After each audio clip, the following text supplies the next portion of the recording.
Cette semaine au Balado, on parle du conflit en Israël et des nouvelles tendances hypothécaires avec l'économiste Denis Julien. Et on fait un résumé bilan de cette première partie de 2025 avec François Fournier. Tout cela et bien plus dans votre Libre Podcast.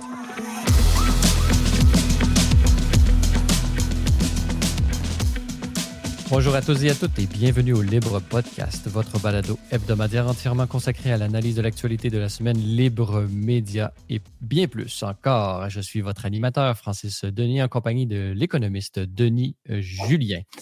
Denis Julien, vous êtes salutations tout d'abord. C'est une joie de vous avoir. Oui, c'est ça. Donc, habituellement, on parle de sujets d'économie, ce que nous allons faire aujourd'hui. Mais tout d'abord, vous vouliez nous parler du conflit là, qui oppose Israël à l'Iran et un conflit, disons, qui pourrait déborder de ces deux frontières et devenir un conflit régional et peut-être même, certains spéculent, aller jusqu'à un conflit mondial. Je ne sais pas si vous allez jusque-là, mais Denis Julien, comment voyez-vous un peu la crise actuelle qui a peut-être fait en sorte que Donald Trump a dû partir avant la fin du G7 notamment, montrant l'importance du conflit. Là. Quel est votre point de vue là-dessus? Bien, en premier, je vais vous signaler mon intérêt marqué pour Israël, mon admiration pour Israël, un intérêt que j'ai depuis longtemps. Dans les années 80, quand je faisais mon bac à Laval, j'avais suivi un cours sur Israël, son histoire et son système politique, avec un chargé de cours qui avait un professeur israélien qui était venu une session. J'avais adoré ça. J'avais suivi un cours avec Jean-Pierre Derrienic sur le Moyen-Orient à l'époque. Jean-Pierre Derienic qui est mort, je crois, l'année dernière. Hein. Oui, un homme fascinant. J'ai toujours eu un intérêt marqué pour ça. L'année passée, je terminais Ernest Renan, son histoire d'Israël en 5 volumes. J'ai peut-être 30 livres sur Israël et son histoire. Je viens de terminer un livre de 650 pages sur l'archéologie en Israël et comment on l'a utilisé de temps en temps pour dire la Bible nous prépare à l'ascension d'Israël comme puissance, comme pays en tout cas, normalement constitué. Alors j'ai un intérêt fort. Je ne suis pas historien, mais j'ai un intérêt fort. Et j'aimerais apporter l'angle que je veux aborder, c'est celui de la différence d'attitude.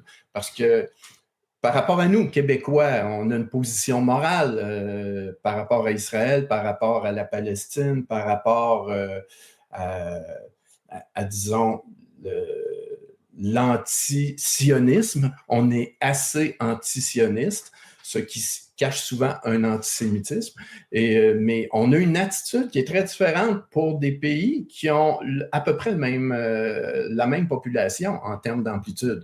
Le Québec... Denis Julien, juste pour clarifier vos propos, ce que vous dites, c'est qu'au Québec, généralement, dans la culture ambiante, dans les médias et tout ça, on n'est pas très en faveur d'Israël au Québec. C'est ce que vous constatez? Ah oui.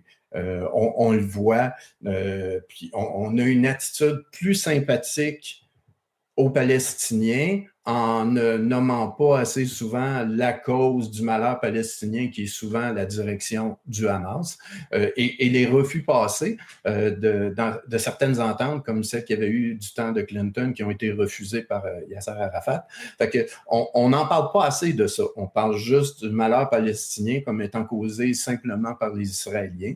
Et je trouve qu'au Québec, on a une attitude qui est très différente parce que le courage d'un peuple où il y a 10 millions de personnes, quand il y en a 9 millions au Québec, voyez l'attitude de celui qui a à survivre dans un environnement extrêmement hostile, agressif. Nous, on n'a pas ça. L'opération en Israël, ça se nomme Rising Lion. Nous, c'est plutôt The Quiet Sheep. On n'est pas menacé, on est tranquille, on a une hauteur morale parce qu'on est toujours protégé, on n'est jamais menacé. Et ce qui est arrivé avec Israël, qui s'attaque à un pays qui a à peu près 91 millions de personnes, c'est son ennemi principal à l'heure actuelle, c'est celui qui jure de le détruire, c'est celui qui veut accéder à la force nucléaire. Alors, cette opération-là, ce qui s'est passé récemment, C'est extraordinaire, c'est une prouesse.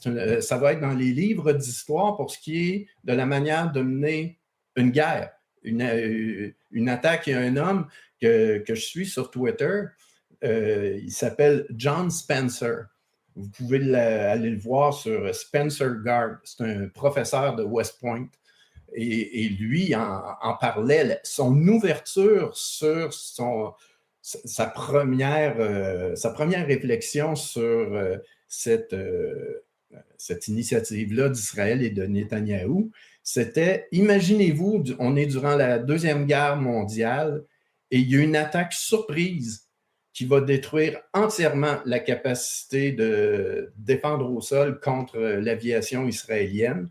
Vous allez éliminer, par exemple, celui qui dirige les forces en chef, qui était un homme en Allemagne qui s'appelait Keitel. Vous allez éliminer le chef de la SS qui était Himmler.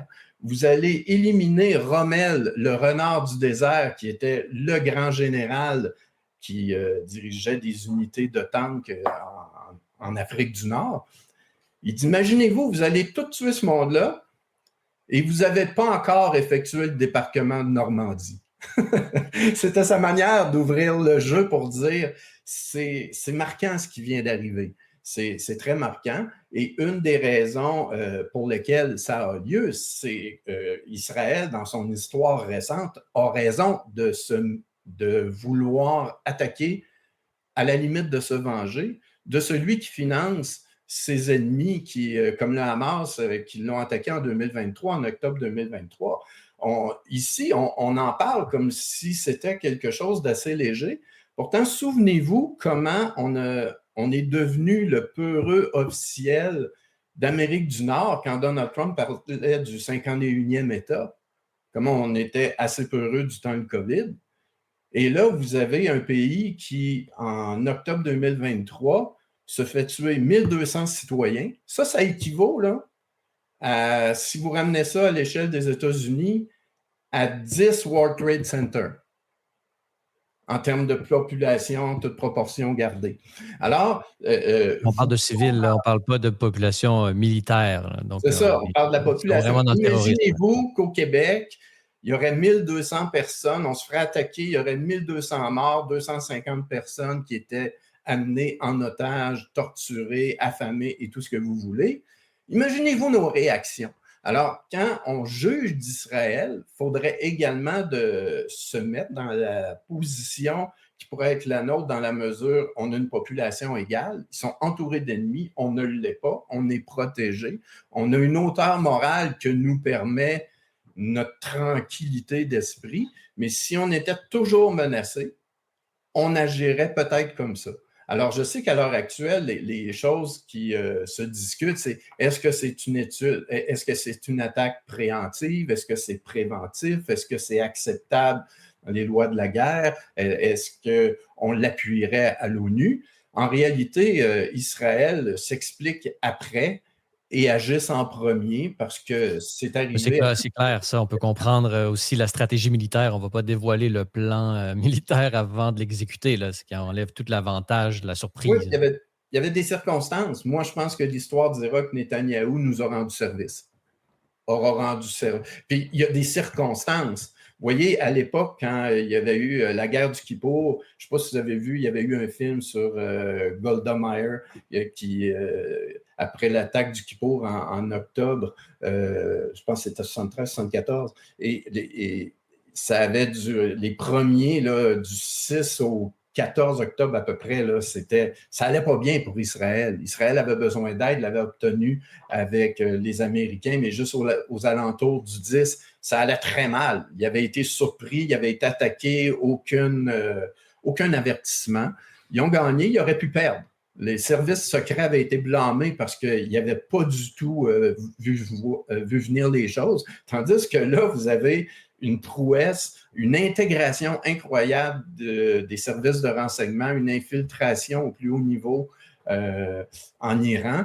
Et ensuite, là, le fait que vous avez des avions sophistiqués, tout avait été bloqué comme défense. Et ils attaquent des positions militaires de défense antiaérienne en premier, les détruisent. Ensuite, les avions plus vieux, moins technologiquement avancés, eux arrivent. Il y a une question d'intégration qui est forte. Alors, je voulais surtout porter attention au fait qu'on devrait avoir plus de sympathie pour quelqu'un, pour un pays qui est de la grosseur d'une autre en termes de population, qui est constamment attaqué et qui doit survivre. D'ailleurs, la population israélienne est relativement en faveur de l'initiative parce qu'ils ont encore plus peur de ce qui aurait pu subvenir si vous aviez laissé l'Iran avancer. Ils en ont peur pour de très, très bonnes raisons parce que ça finance le Hamas, les Houthis, le Hezbollah, ça vous attaque constamment. Alors, ils ont raison de s'en soucier et on devrait y être un peu plus sympathique malgré qu'on exerce plutôt une espèce de hauteur morale qui dépend bien plus du fait qu'on est protégé comme des enfants plutôt que d'être vraiment dans un monde où ça existe l'histoire encore, où il y a des affrontements. Vous avez parlé au départ là, de justement le jugement qu'avait fait ce professeur de West Point en disant que c'était quelque chose axé au niveau militaire et stratégie et tout ça, assez extraordinaire, l'attaque qui a été faite. Je ne sais pas c'est quoi votre point de vue parce que c'est toujours un peu délicat d'aborder ces questions. Délicat au sens où on a très peu d'informations parce qu'il s'agit de stratégie militaire, donc on n'a pas accès à ces informations-là qui sont bien évidemment gardées très top secret avec le gros sticker rouge sur le document. Mais en faisant certains liens, on voit par exemple que la semaine dernière, est-ce que par exemple, selon vous, Denis Julien, l'intelligence artificielle a quelque chose à voir là-dedans parce qu'on sait depuis quelques années, il y a l'incorporation de l'intelligence artificielle dans le complexe militaro-industriel, notamment celui aux États-Unis et notamment à travers une compagnie qui devient de plus en plus populaire en bourse, c'est aussi votre domaine, mais pour Palantir, pour ne pas la nommer. Et justement, ce genre de compagnie-là intègre le système de défense et il ne se cache pas de vouloir, entre guillemets, faire la paix à travers la force, donc par l'intimidation, entre guillemets, permettre de faire peur à l'ennemi pour que finalement il n'y ait pas d'attaque, il n'y ait pas de guerre qui se produise. On a vu par exemple le CTO justement de Palantir la semaine dernière, Shyam Sankar, qui a juré, qui est rentré dans l'armée là, physiquement et donc juré fidélité. Donc peut-être que c'était un mandat qui demandait à ce qu'on intègre même jusqu'au personnel même de Palantir à l'intérieur de l'armée américaine. Donc selon vous, la justesse, entre guillemets, de l'opération et la capacité d'avoir été extrêmement précis dans le ciblage des différents généraux iraniens et tout ça, ça peut être dû à l'addition du renseignement du Mossad et de la capacité décisionnelle que permet l'intelligence artificielle à travers des logiciels tels que Palantir. Selon vous, Denis Julien? J'ai pas lu ça. Si c'est le cas, il y a participé, j'ai pas lu ça. Ce que j'ai lu, c'est que c'était une longue opération où il y a des gens qui se déplaçaient en Iran et qui amenaient des morceaux de drone qui étaient assemblés là-bas. Ils ont même manipulé, et là peut-être qu'il y aurait quelque chose, mais ils ont même manipulé des dirigeants pour qu'ils se retrouvent tous au même endroit avant de les bombarder. Mais il y avait une œuvre d'intelligence et d'infiltration qui était progressive. Même on a découvert que l'espion en chef était un haut gradé là-bas. Fait que c'est l'intégration des forces qui permettent d'avoir de l'information, mais ensuite d'aller saboter là-bas parce que les drones, entre autres, ont fait en sorte qu'ils ont créé une espèce de corridor où on brouillait des ondes et là, tu pouvais pénétrer sans être détecté trop tôt. Et ensuite, il fallait savoir où était ce qu'il fallait détruire, il fallait manipuler des gens, fallait les assembler et ensuite les bombarder. C'est ce qu'il disait, c'est que l'intégration était la clé de la nouvelle guerre plutôt que juste j'envoie 10 fois plus d'hommes que l'autre en a ou j'envoie plus de bombardiers qu'ils en ont. C'était plus intelligent que ça. C'était quelque chose, entre autres, qui fait la différence entre les échecs de la Russie à pouvoir obtenir gain de cause malgré sa force très imposante. C'est qu'il y a plusieurs étapes où ils ne font pas la même chose en premier lieu.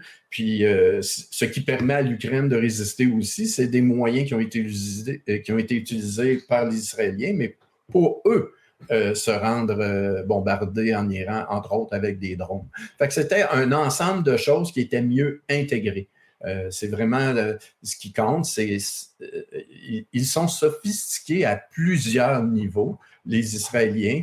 C'est le peuple du livre qui est devenu très... il y a beaucoup de gens instruits qui travaillent ensemble beaucoup à se construire une société qui les protège d'un environnement extrêmement hostile. Il y a quelque chose là qui est à voir, qui est à sentir comme une différence par rapport à nous, toujours protégés, assez woke, on s'invente des problèmes parce que des vrais, soit qu'on n'en a pas, ou soit quand il y en a, on les perçoit même pas, comme celui du vieillissement. mais ça, c'est... La natalité, moi j'étais bon, il y a déjà, ça fait plus de 15 ans, là, mais j'avais été surpris de voir à Eilat, cette station balnéaire au sud d'Israël, là, sur la bord de la mer du golfe d'Aqaba, la mer Rouge. J'avais vu énormément bon, c'était une station balnéaire, mais énormément d'enfants, énormément de femmes enceintes, partout. Ouais, Donc, on voyait que la natalité aussi, la famille, c'était quelque chose de très, très important là, pour Israël, contrairement à nous. J'avais noté le contraste déjà à l'époque. Oui, en tout cas, s'il y a un lien, s'il y a quelque chose à en dire économiquement, c'est qu'à l'époque, quand il y avait eu la guerre du Kippour, mais Israël avait gagné, mais on avait payé un prix élevé tous parce que ça avait causé un boycott des forces pétrolières et très, très tôt, par la suite, il y avait eu un quadruplement des prix du pétrole et il y avait eu une forte récession. Donc, ça, c'est quelque chose qu'on ne perçoit pas à l'heure actuelle. Vous voyez le prix du pétrole qui varie plus ou moins dépendamment de la participation annoncée des Américains. Plus ils ont l'air de vouloir en être actifs, plus on a l'air de craindre que si les États-Unis aidaient ouvertement Israël, ben, il y aurait peut-être la Chine et la Russie qui aideraient ouvertement l'Iran. Alors, si ça bouge plus que moins, c'est en rapport avec ça. Mais à l'heure actuelle, il y a quand même des mouvements. Il y a des vaisseaux qui se rendent dans la Méditerranée, plus à l'est. Il y a, il y a des vaisseaux américains qui aident, par exemple, il y a des avions cargo qui aident à, disons, du fuel, je ne sais pas comment ça s'appelle pour les avions, mais à refueler les avions dans les airs, les jets américains, les jets israéliens. Donc, il y a une aide qui a l'air de plus en plus active et il y a beaucoup de gens, même chez les républicains, vous voyez Tucker Carlson qui lui dit, ben, on a dit qu'on n'irait pas, qu'on ne participerait plus aux guerres d'autrui. Et là, vous le faites et Trump a l'air de dire, c'est moi qui va décider jusqu'où on va. Mais si moi, il y a quelque chose que je trouve intéressant et auquel j'accorde du crédit dans les politiques de Trump, c'est son appui à Israël. Son appui, c'était le cas dans son premier mandat, c'est dans le cas du deuxième mandat. Je suis très favorable à cette politique-là, autant que je suis critique, comme tu l'as su, de sa politique tarifaire, autant je le suis favorable à son appui à Israël et je crois qu'il n'y aura pas il n'y aura pas un débordement. Il n'y aura pas de débordement, ne serait-ce que parce que les pays du Golfe appuient Israël et appuient les États-Unis. L'Iran n'a pas tant d'amis que ça, n'a pas de vrais amis actifs. Il va falloir qu'ils se rendent plus tôt que tard, je crois. Mais on ne verra pas de grands mouvements, je pense, dans les prix du pétrole. C'est ce qui causerait des problèmes économiques plus sérieux. On n'est plus en 73. Il n'y aura pas de choc pétrolier.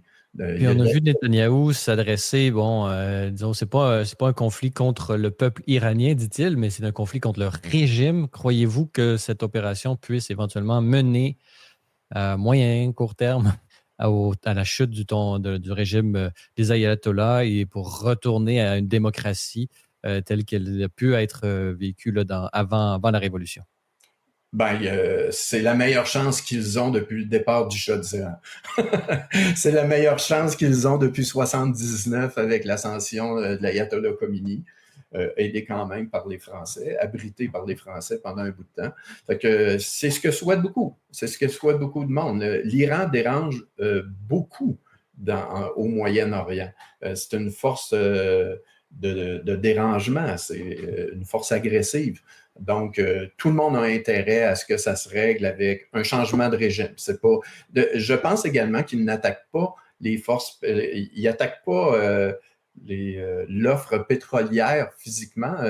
Israël n'a pas l'air de s'attaquer aux réserves de pétrole et autres. Ils ont l'air de vouloir que le peuple puisse s'en sortir si jamais ils mettent la main sur le pouvoir. Mais qui serait au pouvoir? J'ai vu que Mme Amanpour, une journaliste réputée, assez de gauche d'habitude, mais elle disait qu'il n'y avait pas d'autre solution que le retour de la famille du Shah. Fait que, souhaitons-leur la meilleure des chances. Je trouve que ça se déroule relativement bien en ce qui touche Israël. Très bien. Alors, Denis Julien, parallèlement à ça, au Québec, il y a des choses au Canada, ça continue de tourner. Vous avez lu une étude, justement, qui parle au Canada là, de la question de l'endettement hypothécaire et disons, une nouvelle tendance là, qui est en train de surgir, là, qui nous dirait que même les retraités n'arrivent pas avec une maison complètement payée. Donc, on arrive maintenant avec pas des défauts de paiement, mais on arrive avec des gens dont les revenus baissent parce qu'ils rentrent à la retraite, mais qui doivent encore payer pour leur maison, ce qui vient un peu, à contre-courant de ce qui a été l'habitude, disons, de la classe moyenne là, jusqu'à maintenant. Oui, c'est un article écrit un peu plus d'une semaine par Michel Gérard. Et je voulais en référer précédemment à la théorie du cycle de vie qui vous dit qu'en gros, que dans une vie, vous modulez votre consommation en voyant très, très loin. Vous vous dites quelle sorte de vie j'aurai, quelle sorte de profil de consommation j'aurai, et je vais essayer de le financer à long terme. Si bien qu'au début, quand je ne gagnerai pas beaucoup, je vais quand même consommer plus que ce que je gagne, même si je suis étudiant. Je vais emprunter. Je vais emprunter également pour une maison. Je ne la paye pas cash. J'emprunte parce que dans 25 ans, elle va être fini de payer. Et à la retraite, j'aurai ramassé un fonds suffisamment important pour entretenir la maison que j'aurai fini de payer. Et payer l'augmentation de taxes.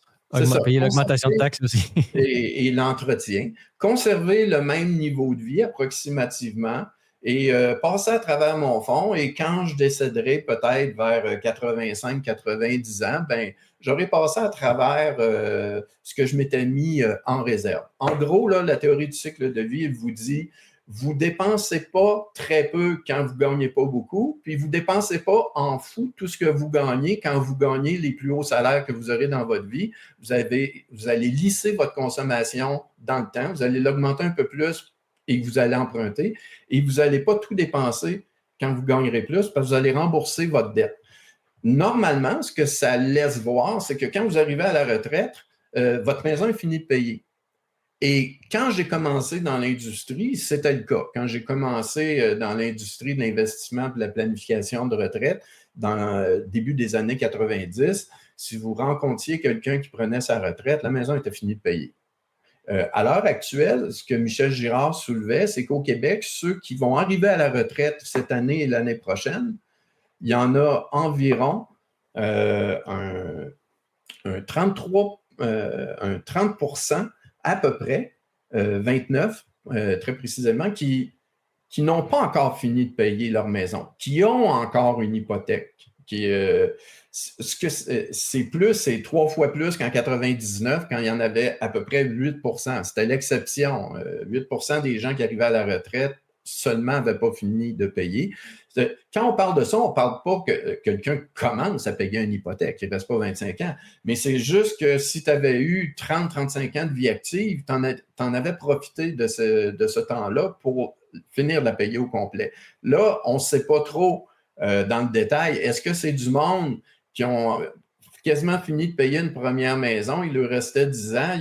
Ils se sont servis de l'équité. Ils en ont acheté une beaucoup plus grosse où ils ont acheté un chalet. Puis là, ils ont étiré l'hypothèque, si bien qu'une hypothèque, ils ne l'ont pas payée durant 30 ans, ils l'ont payée 45 ans, où ils vont avoir à la payer durant 45 parce qu'ils ont plus d'immobilier.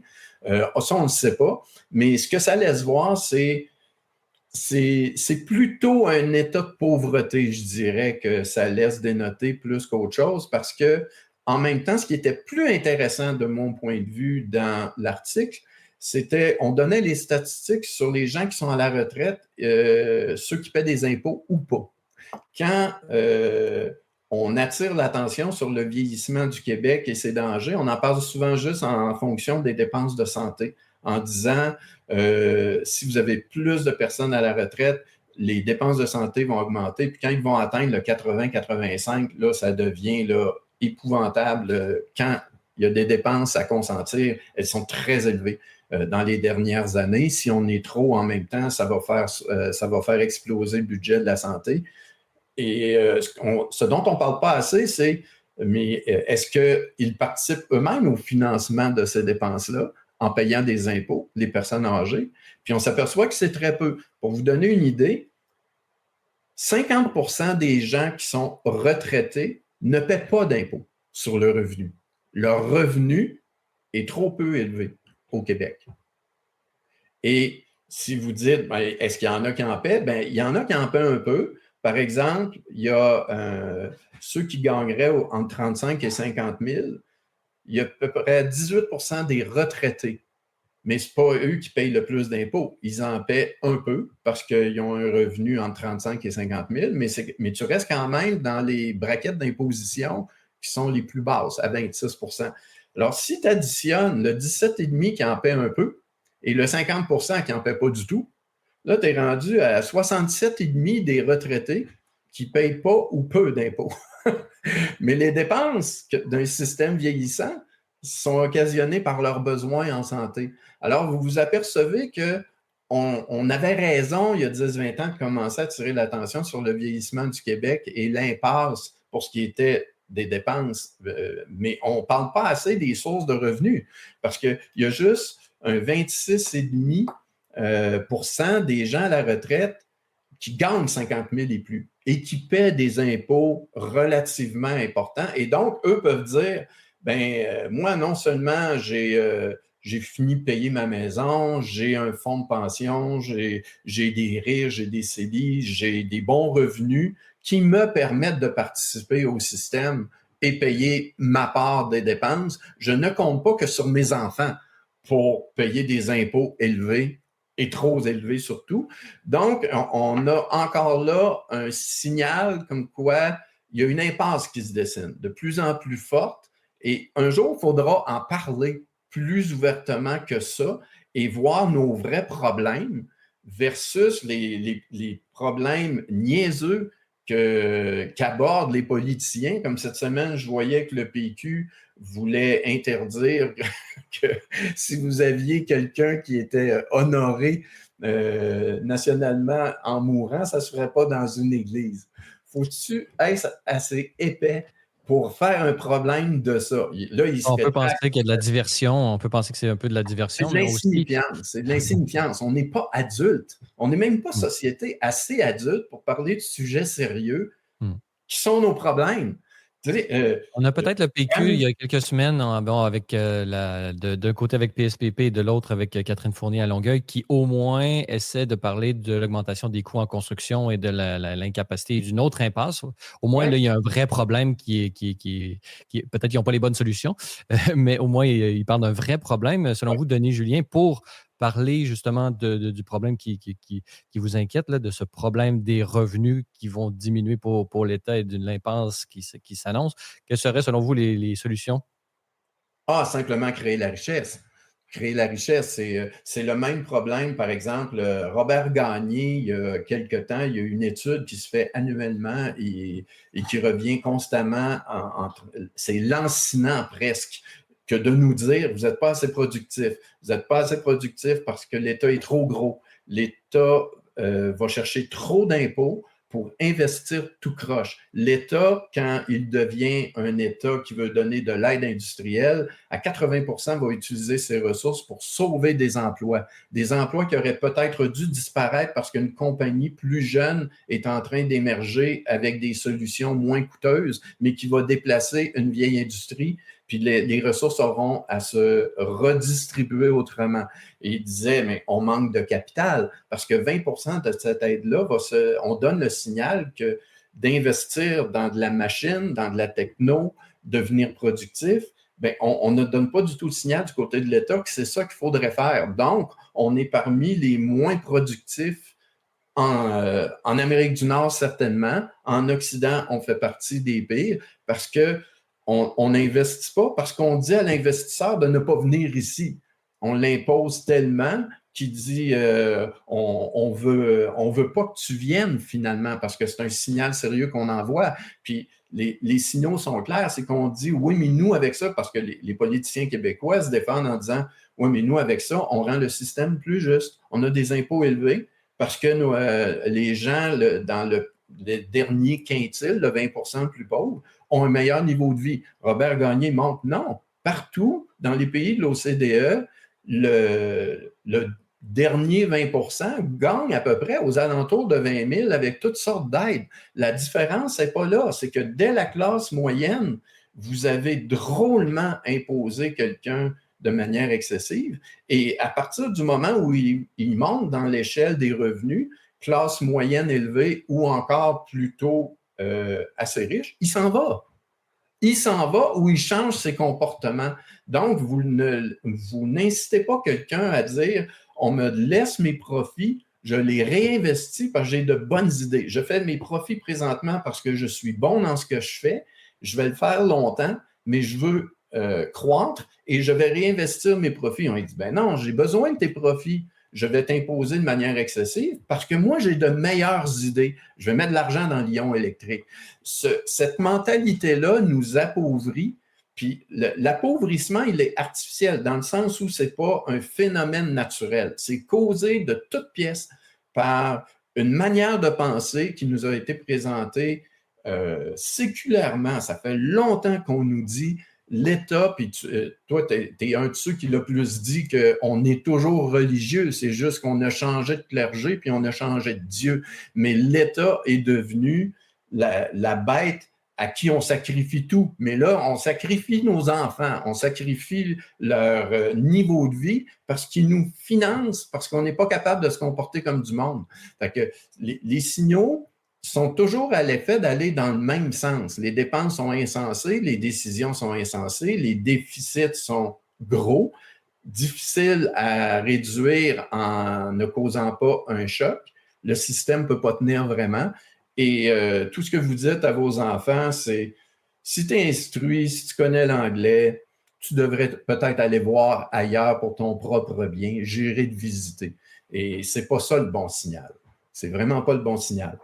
Donc, il faut changer ce système d'incitation-là pour que ce qui soit productif et vertueux se passe chez nous. Mais à l'heure actuelle, on n'a pas grand politicien pour nous parler de ça et comme ça. Donc, c'est un beau plaidoyer contre le dirigisme économique et la sélection des gagnants d'une manière plutôt artificielle qu'on note vos différentes solutions pour l'avenir du Québec. Et on peut dire aussi à quel point vous êtes engagé sur ce terrain parce que vous-même, vous auriez pu abandonner la partie depuis longtemps, mais vous êtes là toujours au poste, fidèle, tel un prophète dans le désert à essayer d'éveiller les consciences pour le bien-être du Québec. Très bien, Denis Julien. Bon, c'est un plaisir de vous avoir pour cette saison du Libre Podcast. On espère pouvoir vous retrouver à l'automne prochain pour une nouvelle saison où est-ce qu'on pourra continuer de discuter sur ces enjeux et ces sujets qui vous touchent et qui vous intéressent, notamment l'économie et la politique internationale. Alors, Denis Julien, merci beaucoup d'avoir été avec nous et très bon été à vous. Bienvenue, bon été à vous tous. Bye.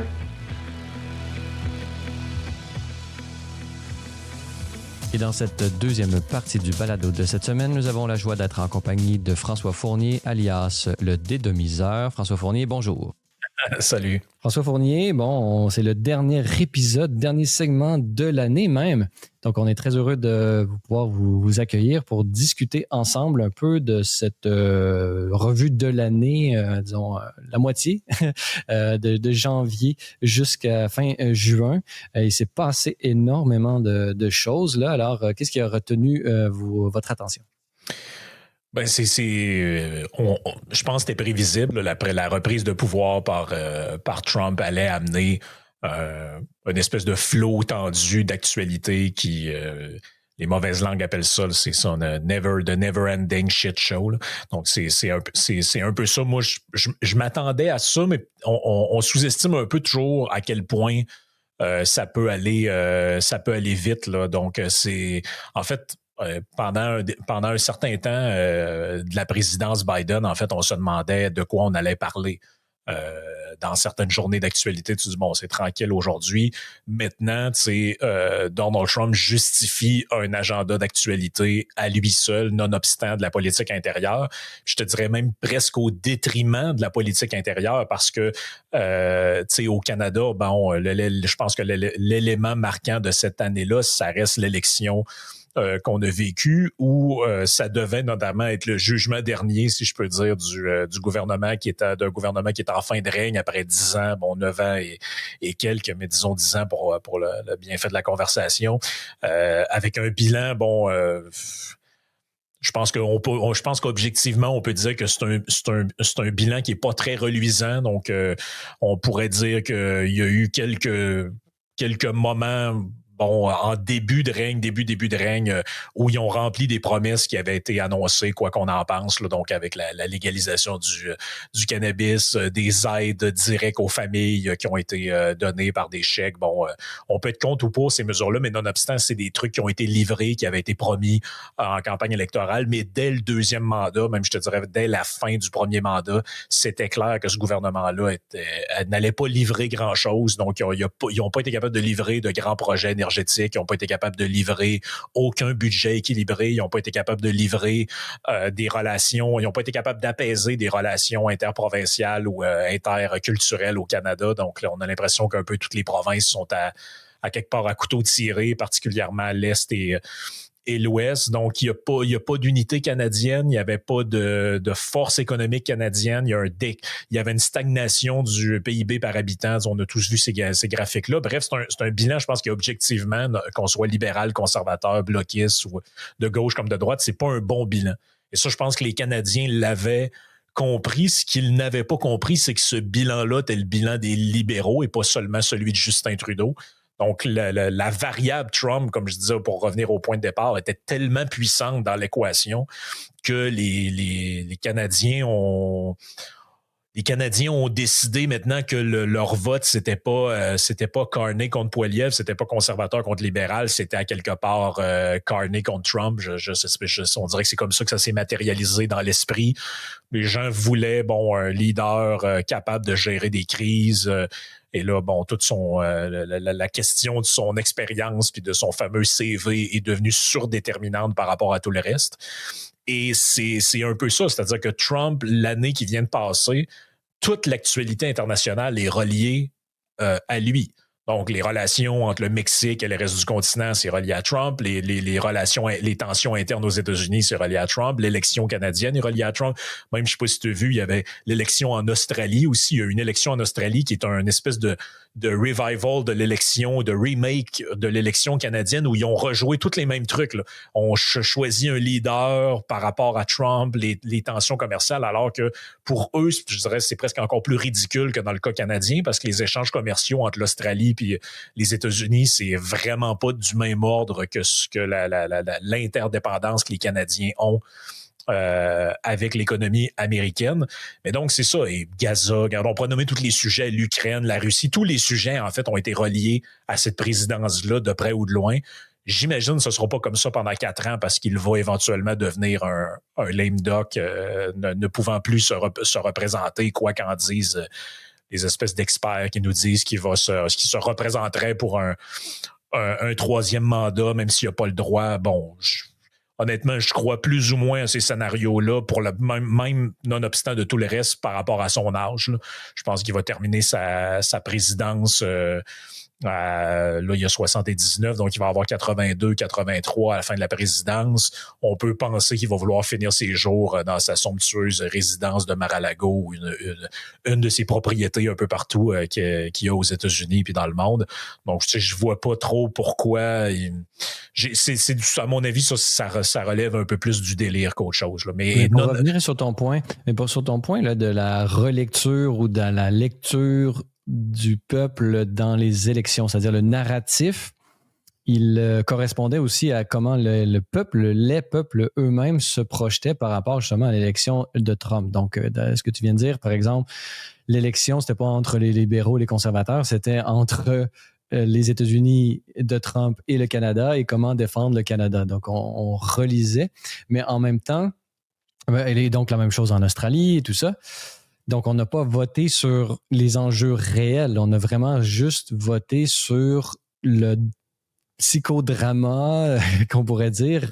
On était plus dans le symbolique que dans les enjeux réels. Et ça fait en sorte... comment est-ce que tu lis ça? C'est-à-dire, quand tu as affaire à un peuple qui justement décide de voter sur des enjeux sur lesquels presque le politique n'a même pas de prise, est-ce qu'on n'est pas vraiment dans l'irréel? On est comme...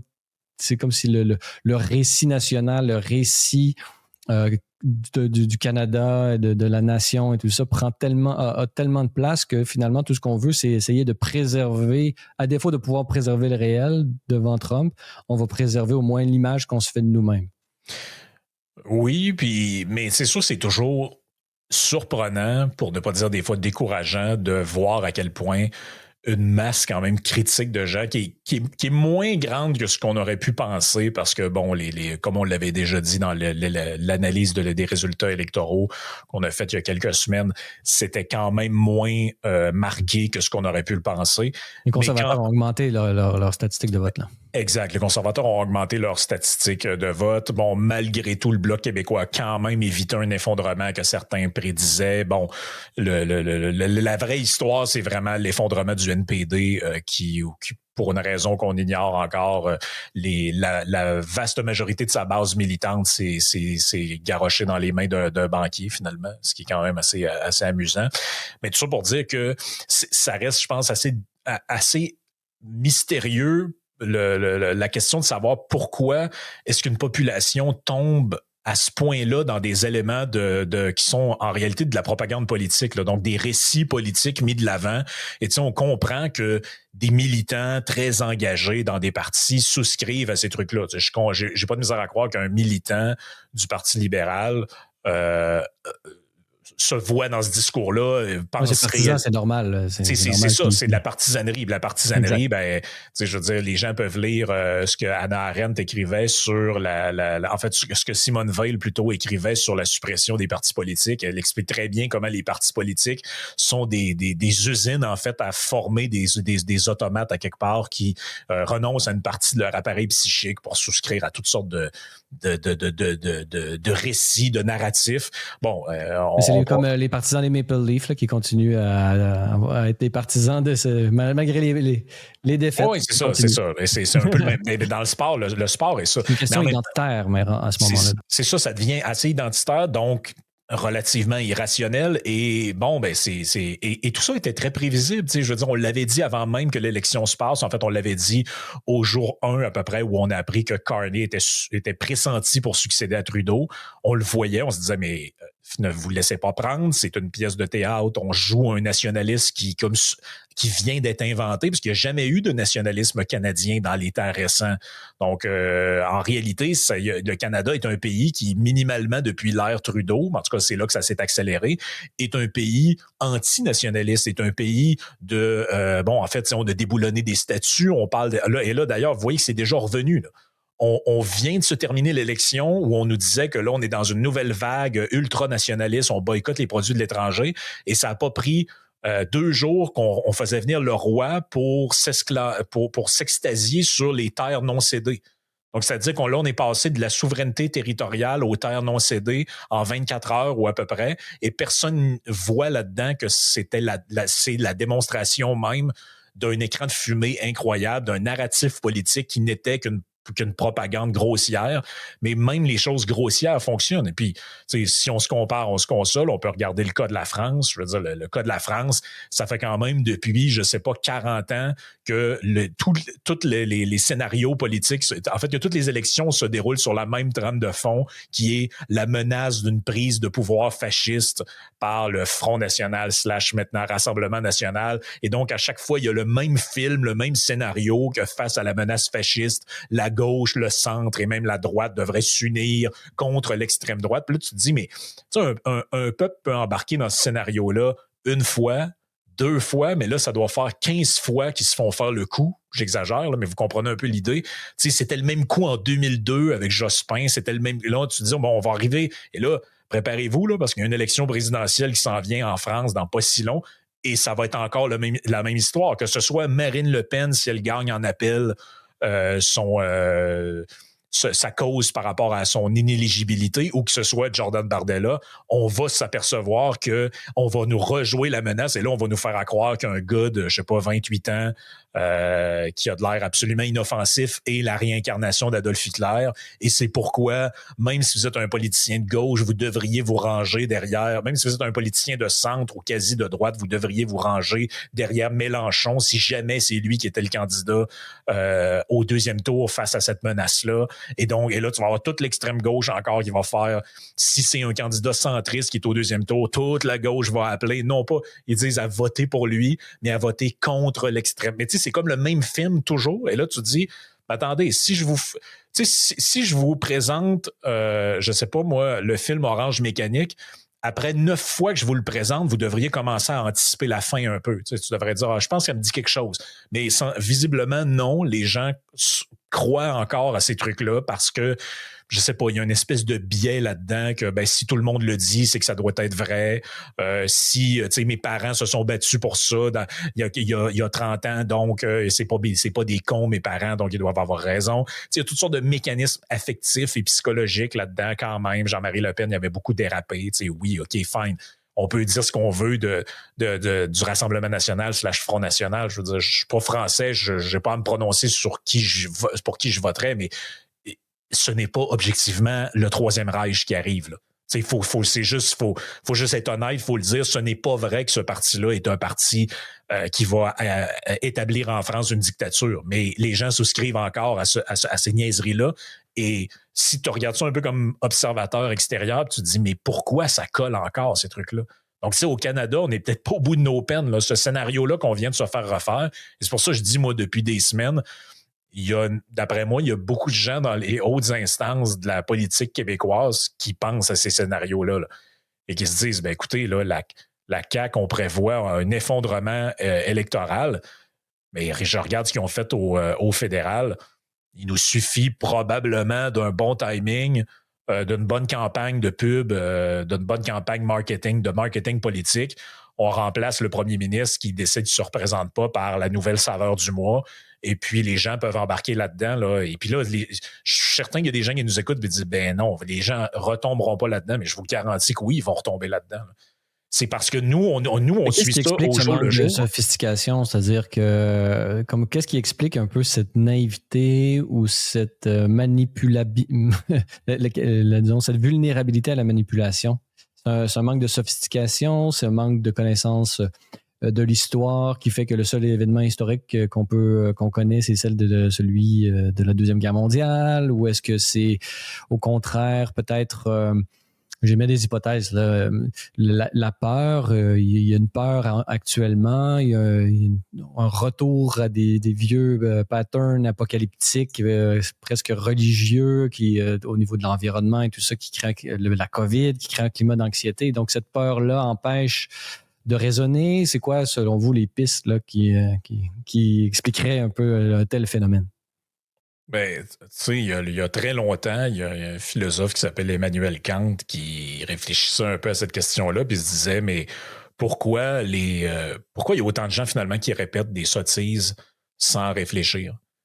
Puis la réponse auquel il vient est une réponse toute simple, mais qui en même temps est pleine de bon sens. Il dit parce que les gens, ils n'ont pas le courage de se servir de leur propre entendement. Et pourquoi ils n'ont pas le courage de se servir de leur propre entendement? Et ça, c'est la deuxième partie qui est importante de la réponse, je pense. C'est que la paresse intellectuelle procure un confort incroyable. Donc, quand vous êtes, c'est confortable, en fait, de ne pas réfléchir. C'est très, très confortable. Donc, vous avez juste à vous laisser aller dans l'air du temps. Puis bon, qu'est-ce que tout le monde dit autour de moi? Ben, je vais répéter ça. Puis, je serai pas parce que c'est difficile d'être en porte-à-faux avec son entourage de manière permanente. Donc, ah ouais, tout le monde dit ça. Quand s'est levé le mouvement, là, entre guillemets, Elbows Up, là, où tout le monde parlait du beau CV de Mark Carney, là, c'est fatigant d'être dans sa famille autour de la table et être le mouton noir qui dit « Mais attendez une seconde, là, de quoi vous parlez? Qu'est-ce qu'il y a dans son CV? » Donc là, vous êtes en contradiction avec votre entourage. C'est la facilité, c'est quoi? C'est de se la fermer. Puis c'est de, en secret, à la limite, voter pour autre chose, mais publiquement. Et donc ça, je pense que ça crée à l'échelle globale l'impression que quelque chose est beaucoup plus fort que ce qu'il est en réalité. C'est pour ça que, en fait, tout le monde est tombé des nues quand Trump a été élu la première fois. Parce que publiquement, tu avais l'impression, en fait, qu'il allait se faire défoncer 90-10.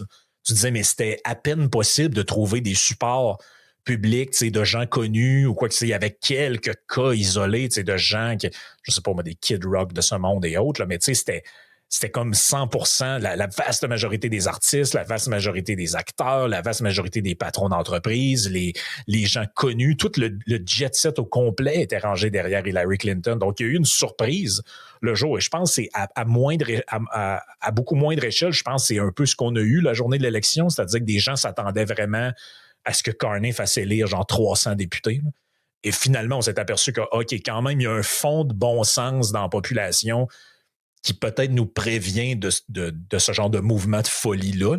Mais il reste qu'il y a quand même peut-être, je sais pas moi, 25, 30, 40% des gens, c'est difficile à mesurer, qui sont extrêmement influençables, qui peuvent changer d'opinion. Tu sais, on le vu encore, là, il y a au moment où on enregistre, il y a un sondage qui est sorti très récemment qui nous montre que, bon, si Pablo Rodriguez est le chef du PLQ, tout d'un coup, il passe ce parti-là magiquement comme de 16-18% à 26% en deuxième position. Et là, on se dit, ben, suffit encore de quelques autres sondages comme ça et PSPP, son avance à fond comme neige au soleil.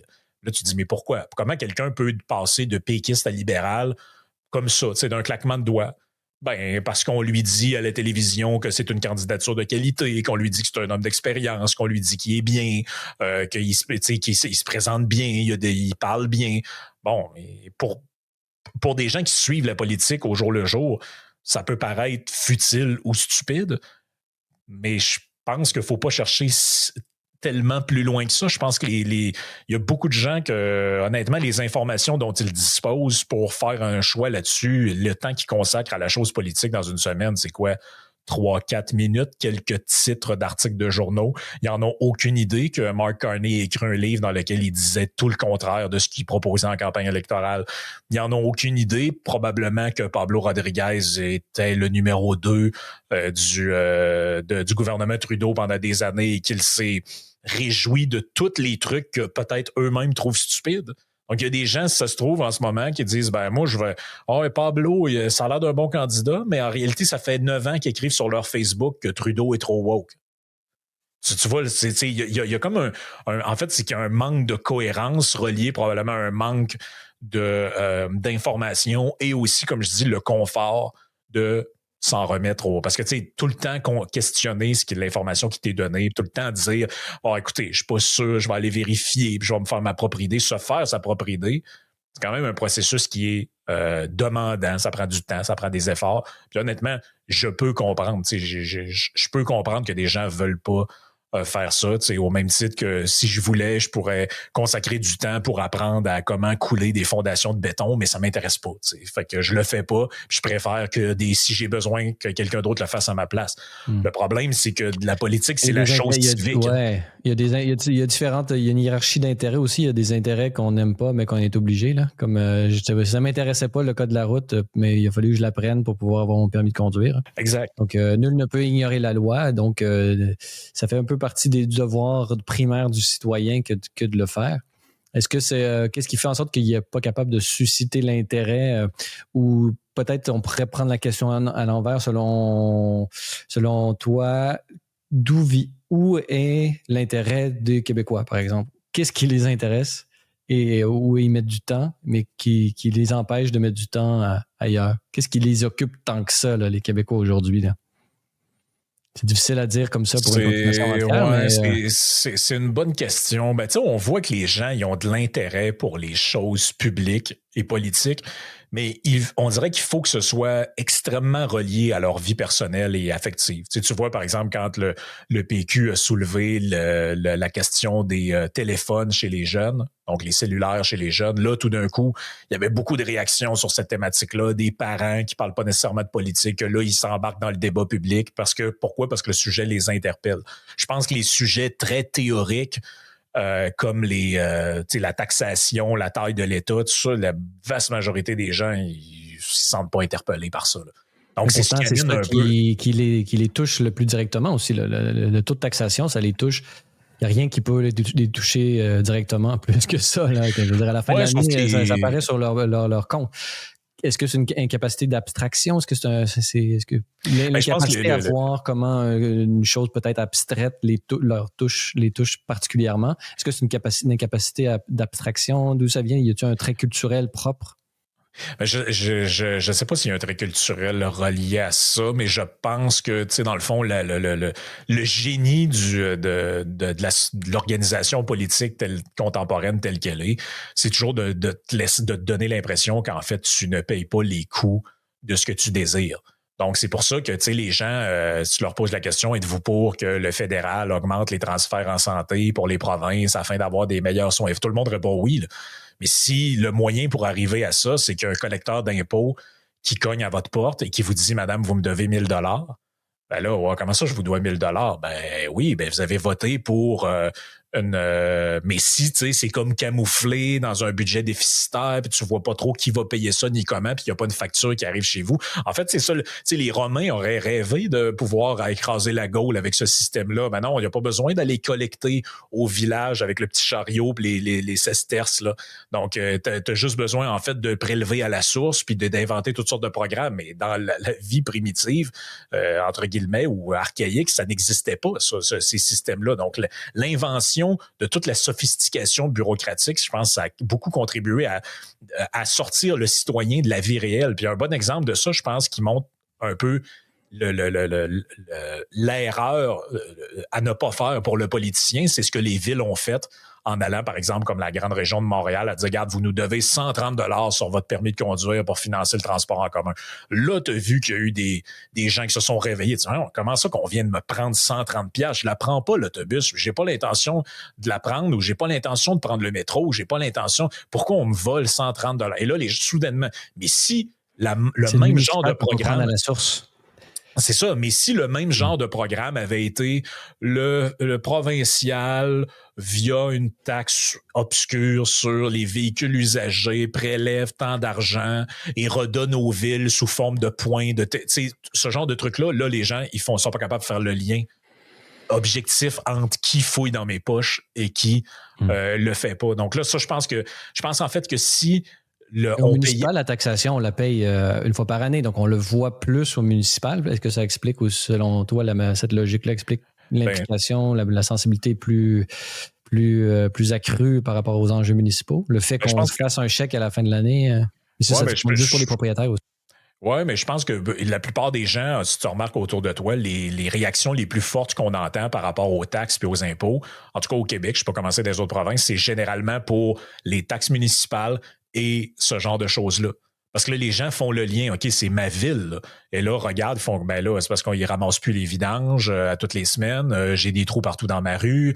Le terrain de basket où mon fils va jouer est tout brisé. Donc, ils comprennent pas pourquoi. Mais quand c'est à des paliers supérieurs, c'est comme l'aide internationale, en fait. Il y a eu ça a été un gros sujet aussi cette année dans un bilan qu'on pourrait faire. Ce que le Doge a amené, même au Canada, c'est, bon, aujourd'hui, il y a beaucoup de gens qui sont déçus de cette initiative-là, mais ça a quand même levé le voile sur des milliards de dollars qui sont donnés à des programmes farfelus, autant aux États-Unis qu'au Canada. Et, tu sais, ça a été un truc dont c'est devenu presque un running gag, entre autres à Libermedia, de parler de l'histoire du déminage non genré ou sexo-spécifique en Ukraine. Mais qu'est-ce que cet exemple-là dévoile? Ça dévoile ça, justement. C'est que le gouvernement fédéral est un gouvernement qui est très loin des citoyens, très loin de leurs préoccupations et qui a un pouvoir de taxation qui est immense par rapport aux services qu'il doit livrer. Donc, il y a beaucoup d'argent qu'il redistribue à sa guise et il peut s'amuser avec ça. Donc, tu sais, on annonce encore aujourd'hui, je crois, c'est la réunion du G7, on annonce 2 milliards de dollars supplémentaires en aide à l'Ukraine. Bon, OK, parfait. Le pays s'est fait envahir, beaucoup de gens ont une sensibilité pour ça.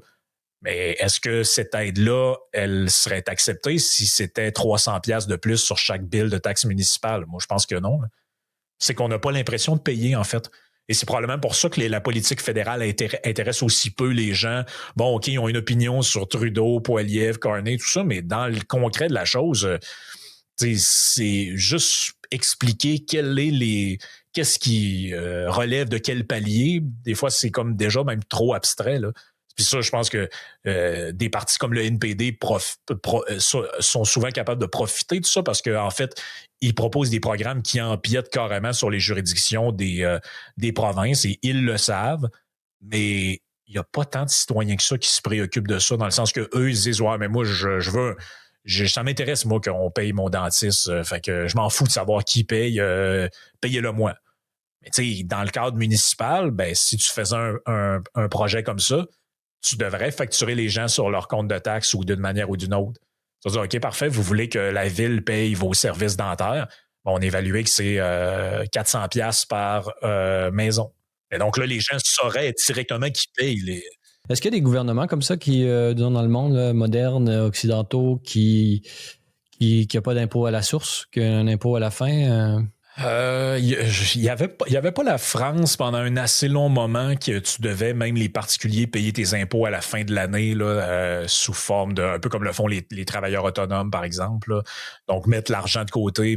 Moi, je pense que ce sera un excellent moyen de responsabiliser une partie de la population, ça. En plus, je sais pas pour les gens qui nous écoutent commencer, mais moi, je remarque même par rapport à moi, par rapport aux gens autour de moi, que de moins en moins, on regarde ces trucs-là. Parce que, bon, l'argent est déposé directement dans notre compte pour la plupart des gens. Mais avant, je sais pas si tu te rappelles de tes premiers emplois étudiants ou quoi que ce soit. Moi, je me rappelle très bien quand j'avais 15-16 ans puis je travaillais. Et à l'époque, il n'y avait pas encore les paiements. La plupart des entreprises ne faisaient pas de paiement direct dans les comptes, c'était des chèques. Donc, tu allais au bureau du patron, puis là, il te donnait une enveloppe avec ton nom écrit à la main dessus, puis tu ouvrais ça, puis il y avait un chèque. Puis là, il y avait un long relevé, puis là, tu voyais, j'ai payé tant. Puis je me rappelle, mes parents, à l'époque, me disaient, regarde ton relevé pour être sûr que tout est correct, qu'ils t'ont pas... plus personne fait ça aujourd'hui. Là. Donc, à un moment donné, ils augmentent la cotisation à la RRQ ou peu importe les trucs, et les gens, en fait, le voient même pas. Ils sont comme, je suis pas trop là, ma paye, ça a changé un peu, mais tu sais, où ils s'en aperçoivent même pas, parce que c'est un paiement direct dans le compte. Fait que moi, je pense qu'il y a beaucoup le fait qu'on soit pas en permanence conscient de ce que les politiciens font avec notre argent, ça amène à une déresponsabilisation, ça amène au fait qu'on se préoccupe moins de la chose publique, je pense, parce que c'est comme si ça se passe tellement loin en haut de notre tête que, évidemment, ça résume pas tout, là, l'impôt à la source, mais je pense que ça nous indique une bonne partie d'où vient une forme de déresponsabilisation, puis même de cynisme aussi, là, parce qu'il y a une partie des gens, je pense, qui sont déconnectés de la politique par manque d'intérêt, mais il y en a aussi qui font le choix de se déconnecter par pur cynisme, là, parce qu'ils se disent, de toute façon... ça me rend malheureux de regarder ça, donc j'arrête. Puis le système est trop gros, il n'y a rien à faire, donc c'est porter un fardeau trop grand de me rendre compte de ce qui pèse sur mes épaules. C'est un discours qu'on entend souvent, puis c'est difficile d'aller à l'encontre de ça, dans le sens que, tu sais, il y a des gens qui nous disent Moi, régulièrement, j'ai des gens qui me disent des trucs du genre, ouais, mais de toute façon, il n'y a jamais rien qui va changer. On avait voté pour la réingénierie de l'État au début des années 2000. Finalement, Jean Charest, il n'a absolument rien fait de ce qu'il avait promis. La CAQ s'est fait élire en 2018 avec un discours de réforme. Il allait mettre des fonctionnaires à la porte, il allait moderniser l'État québécois. Finalement, on arrive à 8 ans plus tard, puis il y a pas grand-chose de fait, hormis peut-être une genre de réforme des taxis en début de mandat qui a essayé de moderniser tout ça, mais pour le reste, c'est un échec à peu près sur toute la ligne. Fait que je pense que c'est normal. C'est pas complètement irrationnel d'être déconnecté de ça. Il y a des gens qui le font par manque d'intérêt ou par paresse, mais il y a des gens qui le font aussi par cynisme. Puis c'est pour ça que il y a beaucoup de gens qui vont... Parce que faut pas oublier une chose. L'élection qu'on vient de passer, on nous avait dit c'est l'élection de notre vie, c'est notre souveraineté qui est en jeu. As-tu vu les taux de participation? Ça veut dire que les gens qui sont pas allés voter, ils se sentaient pas interpellés. Ils n'y ont pas cru, en fait. Ils ont pas du tout cru. Ils se sont dit, c'est n'importe quoi, c'est encore des politiciens. Donc, tu sais, l'absence de participation montre plutôt que des gens n'embarquent pas dans cette espèce de psyop-là dont tu parlais tantôt, mais leur manière de le manifester, c'est par l'abstention, c'est par le désengagement, tout ça. Oui, il était en faveur de l'annexion, puis il n'y avait aucun parti politique qui promettait l'annexion. Oui, on sait que quoi, c'est comme entre 15 et 20% des gens là, au Canada qui seraient en faveur. C'est quand même un pourcentage assez élevé, pareil, là, qui est non négligeable, mais bon, ça, encore là, ça reste théorique. T'sais. C'est comme quand tu analyses les politiques aux États-Unis. Est-ce que les Américains payent pour l'instant réellement le prix des politiques tarifaires? Pas vraiment, parce qu'il y a un temps d'adaptation, il y a des mesures qui sont prises, il y a des négociations. Mais tu sais, le tableau qui a été montré avec sur les tarifs réciproques, si tu l'appliques du jour au lendemain et que ça devient effectif, là, le sujet n'est plus théorique, il est pratique. Parce que là, tu achètes un téléphone, tu dis, voyons, OK, il coûte donc bien cher, ce téléphone-là. C'est pour ça que le taux d'approbation, des fois, des politiciens peut quand même être élevé parce qu'on ne voit pas nécessairement le coût des politiques qui sont mises en place, comme le coût du déficit. Si le gouvernement n'avait pas les moyens ou les instruments pour faire des budgets déficitaires à hauteur de 50-60 milliards chaque année, et tout ce qu'ils ont à faire, c'est d'aller emprunter sur des marchés financiers ou de faire tourner la planche à billets, à partir de ce moment-ci, il n'y avait pas cette possibilité-là. C'est clair que les politiciens seraient obligés de changer de cap et les gens leur seraient redevables de ça. Là. S'il n'y avait pas le dos des générations futures sur lesquelles on pouvait imprimer tous ces billets, c'est sûr que ça serait plus difficile. François Fournier, c'est le dernier épisode, le dernier segment de cette année. Qu'est-ce qui va être sur votre radar durant l'été? On ne sait jamais. Des guerres, on peut passer d'une guerre à l'autre, là, puis on ne sait jamais vraiment qu'est-ce qui va se passer, mais y a-t-il des sujets ou quelque chose qui va rester sur votre radar? C'est sûr que la situation mondiale au niveau géopolitique est quand même très instable. On voit ce qui se passe entre Israël et l'Iran. On a vu la chute du régime d'Assad un peu plus tôt. Il y a beaucoup de choses qui bougent. Là, on dirait qu'on était dans un monde un peu statique, là, je te dirais, depuis il y a beaucoup de choses qui commençaient à exploser dans tout ce qu'on appelait le printemps arabe, là, donc la chute de Kadhafi, puis bon, il y a eu en Libye, ça a commencé en Libye, il y a eu tout ce qu'on a vu, il y a eu également en Tunisie, et là, tu sais, en Syrie, ça commençait, puis là, finalement, tout ça avait comme été gelé, mais là, il y a la chute d'Assad, on ne sait pas trop si le régime iranien, combien de temps il va réussir à se maintenir encore au pouvoir avec les opérations militaires qu'on sait qu'ils ont... qui ont été la cible par Israël. Donc ça, c'est sûr que c'est très difficile de se prononcer parce qu'on sait pas trop jusqu'où ça va s'enliser. On sait pas trop non plus si le conflit entre la Russie et l'Ukraine va finir par se geler et les lignes finalement arrêter de bouger, puis tranquillement, on va s'en aller vers un genre de cessez-le-feu / processus de paix. On pensait qu'on allait y arriver, mais finalement, je pense que on se rend compte que c'est beaucoup plus compliqué parce que les deux parties pensent encore qu'ils ont moyen de faire des gains là-dedans. Bon, je pense qu'il va vraiment falloir attendre d'arriver au moment où les deux vont sentir que là, ils ont plus à perdre à ce que ça continue qu'à gagner. Et ça, c'est pas clair qu'on est rendu là encore. Mais comme Canadien, moi, c'est sûr que je suis quand même assez... deux choses politiquement, je te dirais, c'est comment va se solder l'histoire des relations canado-américaines là, avec la renégociation de l'accord de libre-échange. Là, Carney a promis gros là-dessus. Là. On nous a dit qu'elle allait livrer, on nous a dit que Trump l'aimait bien, on nous a dit que si, mais là, à un moment donné, ça va prendre autre chose que des slogans. Et on va devoir avoir là, s'ils ne livrent pas, je pense, un abandon des tarifs sur l'aluminium, l'acier, ce genre de choses-là, ça va être considéré comme un échec. Là. Ce sera son premier échec et je sais pas comment ils vont pouvoir se sortir de là. Donc, pour eux, pour nous, pour tout le monde, j'espère qu'il va y avoir une sortie heureuse de ça. Le deuxième événement, je pense qu'il va être à surveiller, c'est est-ce qu'on aura des élections anticipées au Québec? Beaucoup de gens commencent à le penser. Bon, on sait qu'on s'était doté d'une loi sur les élections à date fixe, mais cette loi-là n'empêche pas le gouvernement, un peu comme la loi sur l'équilibre budgétaire. Ils sont pas contraints étrangement, ils sont pas contraints vraiment par leur propre loi. Là.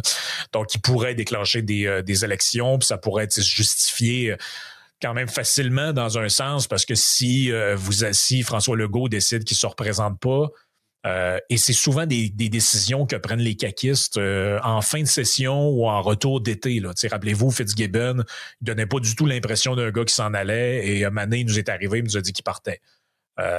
Christian Dubé est arrivé à un moment donné, il a dit « je ne me représenterai pas ». Donc là, est-ce que, dans le fond, cette vieille garde-là de la CAQ va finir par partir au complet et que des gens vont vouloir se saisir de ce parti-là pour essayer de garder, dans le fond, pour essayer de conserver le pouvoir? Si c'est le cas et que quelqu'un qui est élu chef, ça va être facile de dire, écoutez, j'ai besoin de la légitimité, un peu comme Carney, je peux pas gouverner si je suis pas élu, donc on va déclencher des élections et on demande aux gens de nous élire. À partir de ce moment-là, il n'y a rien qui est impossible. Il y a beaucoup de gens qui donnent la CAQ qui est morte à l'issue de la prochaine élection. Moi, je pense pas que les Québécois sont fixés sur qui va remplacer François Legault. Il y a beaucoup de points d'interrogation. Il y a un vote de protestation qui est stationné au Parti québécois parce que les gens aiment la figure, je te dirais, bon enfant et relativement sympathique de Paul Saint-Pierre Plamondon. Mais on voit que ça prend que quelqu'un de connu au PLQ pour faire remonter les chiffres. Qu'est-ce que ça va prendre à la CAQ pour remonter? Je pense pas grand-chose, honnêtement. J'ai l'impression que les Québécois en tiennent plus rigueur à François Legault qu'à la CAQ. Est-ce que les gens détestent la CAQ? Oui, une partie de la population à cause de la pandémie, tout ça, mais monsieur, madame, tout le monde, je pense qu'ils sont juste déçus de François Legault pour toutes sortes de raisons. Mais je pense pas que... Je pense qu'il y a... Moi, je les donne pas pour morts avec un autre dirigeant, honnêtement. Non, pour détester quelque chose, il faut qu'il y ait une identité forte. Là, puis la CAQ, c'est un peu un boogie-boulga de toutes sortes d'affaires. Donc, c'est difficile à haïr en soi quelque chose qui n'a pas de forme.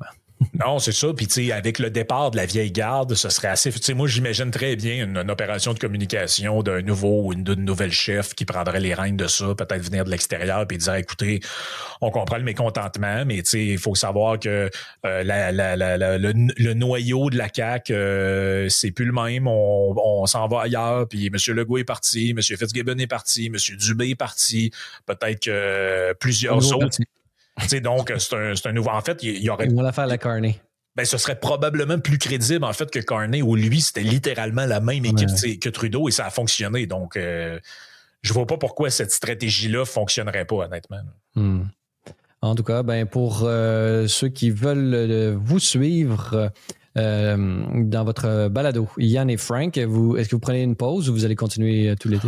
On va ralentir la cadence un peu, mais pour l'été, on va continuer. Tu vois, l'été passé, ça avait bien fait parce qu'il y avait, à un moment donné, en plein été, il y a eu une tentative d'assassinat sur un candidat à la présidentielle qui a finalement été réélu.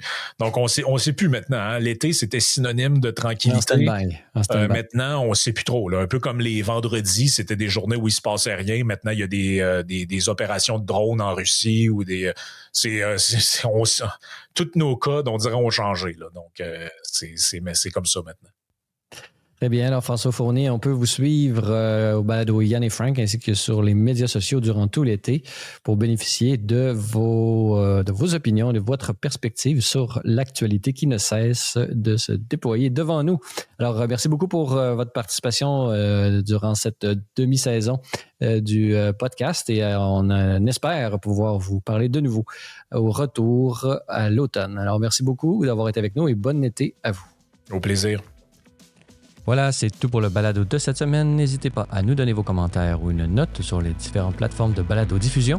Cela nous aide beaucoup à faire connaître et rayonner le podcast. Vous êtes également invité à nous rendre visite au libre-media.com et à vous abonner pour la modique somme de 4$ par mois, ce qui vous donne, entre autres choses, un accès illimité à tous nos contenus. Vous pouvez également nous suivre sur X, TikTok ou si vous êtes à l'extérieur du Canada, ce pays libre et démocratique, vous pouvez nous rejoindre par l'ensemble des plateformes du groupe Meta. À vous tous et toutes, merci d'avoir été des nôtres et revenez-nous à l'automne pour une autre saison du Libre Podcast.